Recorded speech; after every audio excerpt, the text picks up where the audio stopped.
In the bustling city of Rajagriha, Buddha sat under a Bodhi tree, surrounded by disciples and curious onlookers.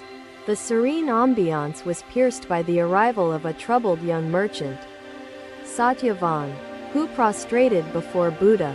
"Blessed One," Satyavan began, his voice trembling, "I am burdened by fears. My life is consumed by doubt and sorrow." He paused, struggling to contain his emotions. As the crowd watched in hushed silence, "I have prospered through trade, gaining wealth and influence. Yet my heart is not at peace," he confessed.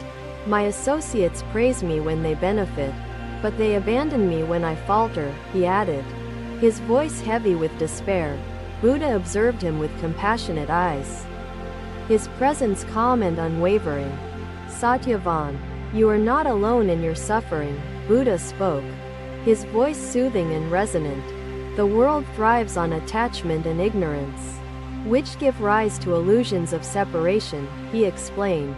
"You believe others use you for their gain, but this belief stems from your attachment to the self," he continued.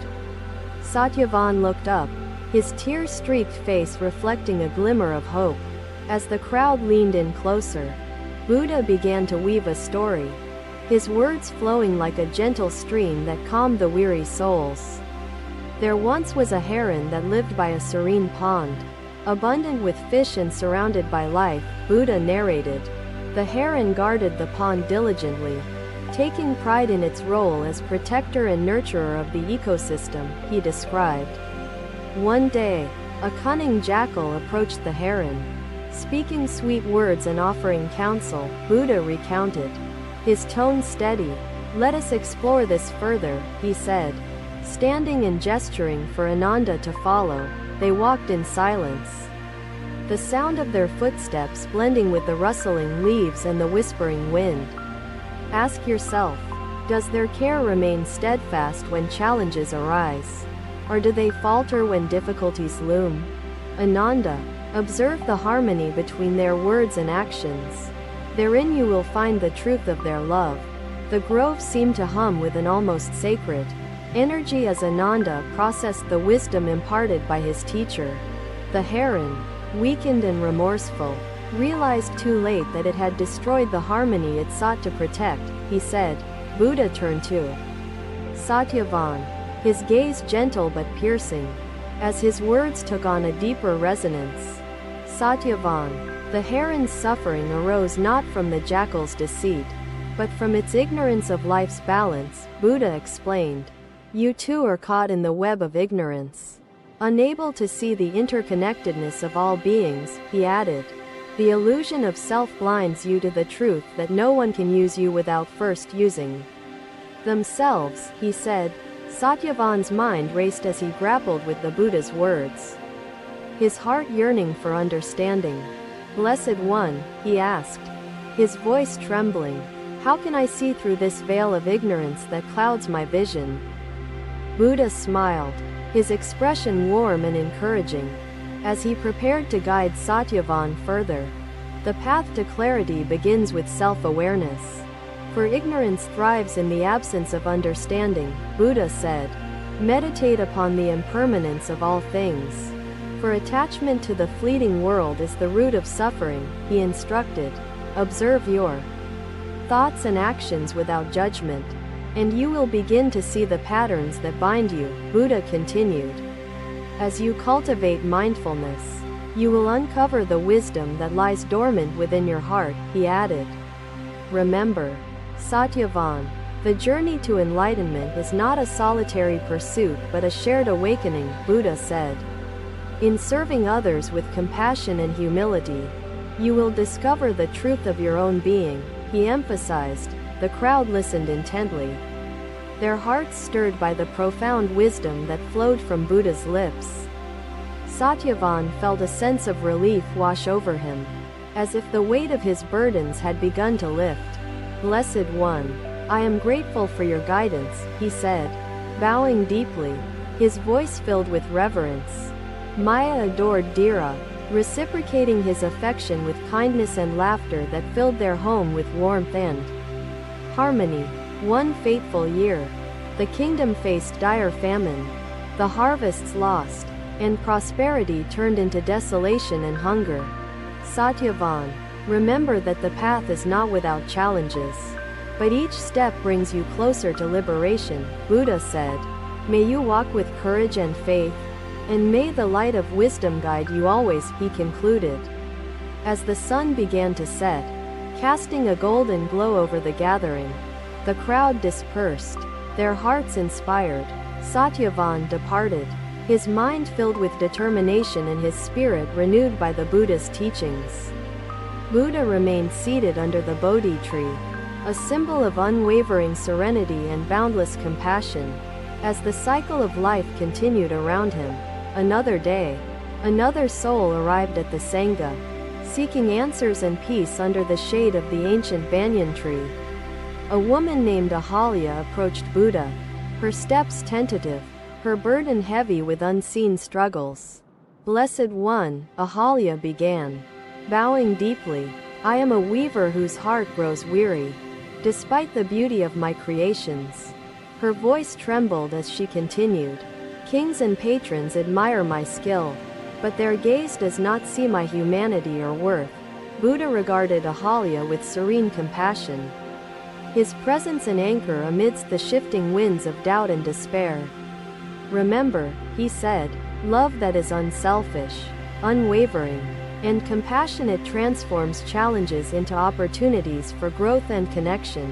Ananda bowed, his appreciation for the Buddha's teachings reflected in his calm demeanor and newfound clarity. Ananda watched intently, noting how fragments of marble fell away, revealing shapes and contours that were previously hidden.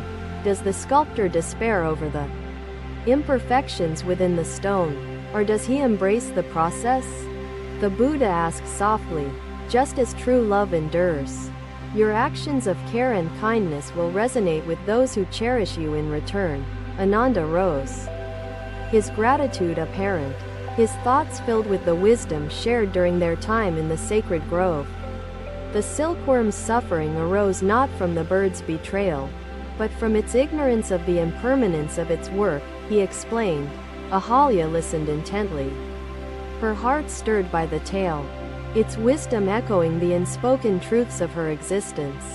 Blessed One, she asked, her voice trembling, how can I free myself from the chains of doubt and find meaning in my labor? Buddha smiled gently, his expression filled with boundless compassion and unwavering resolve. Ahalya, the threads you weave are not shackles but gifts to the world. Expressions of your inner harmony, Buddha said. He continued, his words weaving a tapestry of insight and clarity that resonated with the disciples and seekers. Recognize that your labor is an offering, not a transaction, and you will see the beauty in its simplicity, Buddha instructed. But, Master, what if the stone itself resists transformation? What then can be done? The Buddha gestured toward the unchiseled portion of the marble. Resistance does not negate possibility. Ananda, the true freedom lies in releasing attachment to outcomes, embracing the moment, and finding joy in the act of creation. Buddha added, remember that your work can inspire and uplift, even as it transforms and diminishes in the ever-changing world, he said. The beauty of life is not in permanence but in its ceaseless flow. A dance of beginnings and endings, Buddha concluded.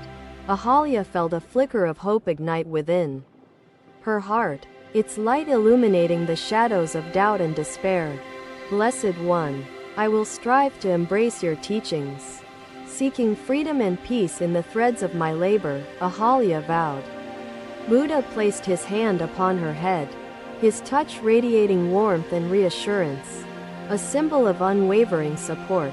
Ahalya, may you walk the path with courage, guided by wisdom, and may your heart find peace in its journey, Buddha said.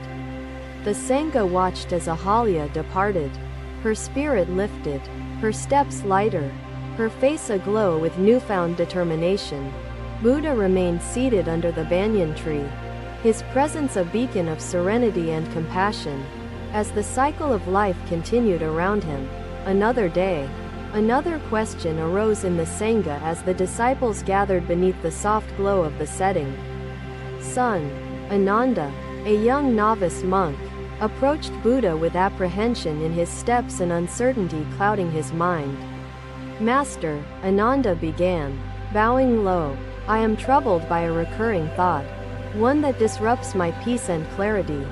His voice trembled as he continued, "I dedicate myself to your teachings and the Sangha, but doubt lingers in my heart." Buddha regarded Ananda with compassion, his gaze steady and comforting, his silence holding the wisdom of the ages. "Ananda, your doubt is but a cloud passing across the vast sky of your mind," Buddha said, his tone calm. "What troubles you, my child? Speak freely, for no burden is too great to be shared," Buddha encouraged with sincerity. Ananda hesitated briefly before confessing, "Master, I sometimes feel as though my purpose is merely to serve others, not to seek my own awakening." Buddha smiled, his expression warm and filled with understanding, as he prepared to guide Ananda through the labyrinth of his doubts. "Ananda, the service you render to others is not separate from your own journey to awakening," Buddha explained patiently. "Observe this lamp," Buddha said, lighting a lamp and placing it between them as the flame flickered gently in the twilight. Thank you for watching. Buddha's teachings are always with you. Subscribe to our channel and we will see you in the next video. Buddha nodded, his smile deepening, his words flowing like a stream of wisdom. "Ignorance blinds us to the nature of giving, creating illusions of sacrifice and loss," Buddha said. "To give is to receive. For the act of giving lights one's own path even as it brightens another's way." Ananda, release the ignorance that binds you to the illusion of separation, and you will find peace in your service, Buddha emphasized. The lamp does not lose its light, nor do you lose yourself in the act of uplifting others, Buddha added. Service rendered with compassion and humility is a source of strength, not a burden to the soul, Buddha assured. Embrace each effort with mindfulness, and you will discover the beauty hidden within impermanence and within the journey itself, Buddha concluded. As they left the sculpture's workshop, Ananda felt the beginnings of understanding settle within him, though questions lingered in the depths of his thoughts. Another day, Ananda sat beneath the Bodhi tree, his mind restless as thoughts of impermanence and relationships consumed his focus. "Master," Ananda began, bowing low, "though I reflect on impermanence, uncertainty fills my heart." "Ananda, your journey is not without challenges, but each step you take brings you closer to the light of wisdom," Buddha said. "May you walk with courage and faith, and may your heart find serenity in the interconnectedness of all beings." The Sangha watched as Ananda bowed deeply, his spirit lifted, his purpose renewed, his face aglow with determination. Buddha remained seated as the sun sank behind the hills, his presence a beacon of compassion and enlightenment. The lamp burned brightly, a symbol of enduring wisdom, as the cycle of life unfolded around them in perpetual harmony. Thank you for watching. Buddha's teachings are always with you. Subscribe to our channel and we will see you in the next video.